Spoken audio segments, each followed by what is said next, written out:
After about age 20, we may have all of the insulin-producing beta cells we're ever going to have in our pancreas, and so if we lose them, we may lose them for good. Autopsy studies show that by the time type 2 diabetes is diagnosed, we may have already killed off half of our beta cells. You can do it right in a petri dish. Expose human beta cells to fat, they suck it up, and then start dying off.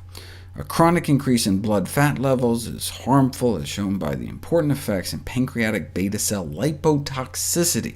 Fat breakdown products can interfere with the function of these cells and ultimately lead to their death. And not just any fat, saturated fat. The predominant fat in olives, nuts, and avocados gives you a tiny bump in death protein 5, but saturated fat really ramps up this contributor to beta cell death. Saturated fats are harmful to beta cells, harmful to the insulin-producing cells in our pancreas, cholesterol too. The uptake of bad cholesterol, LDL, can cause beta cell death as a result of free radical formation.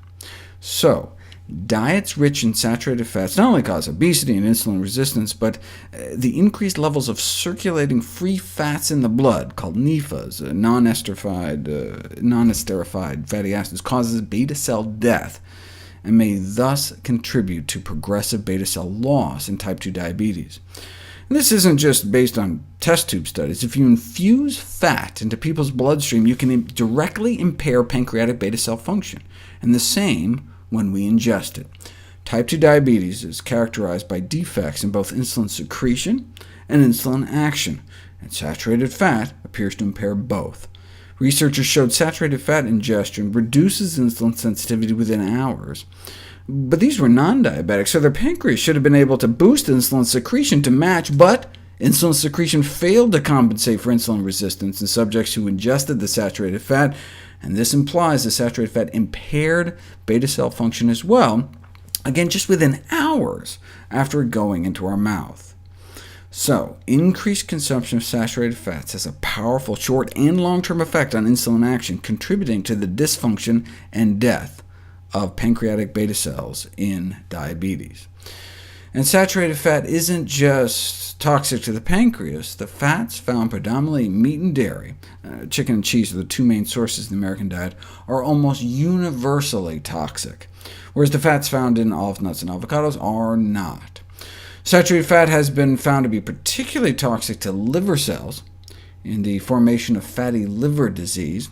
You expose human liver cells to plant fat, and nothing happens. Expose liver cells to animal fat, and a third of them die.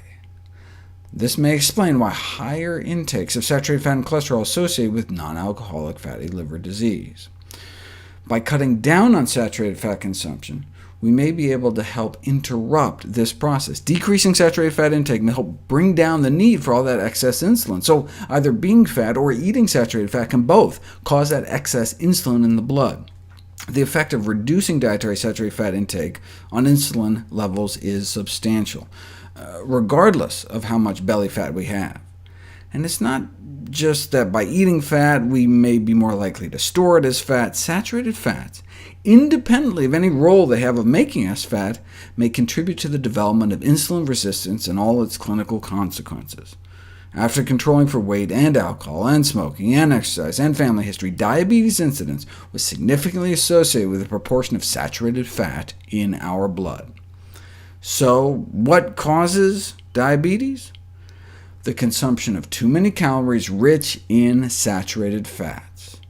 Now, just like everyone who smokes doesn't develop lung cancer, everyone that eats a lot of saturated fat doesn't develop diabetes. There's a genetic component.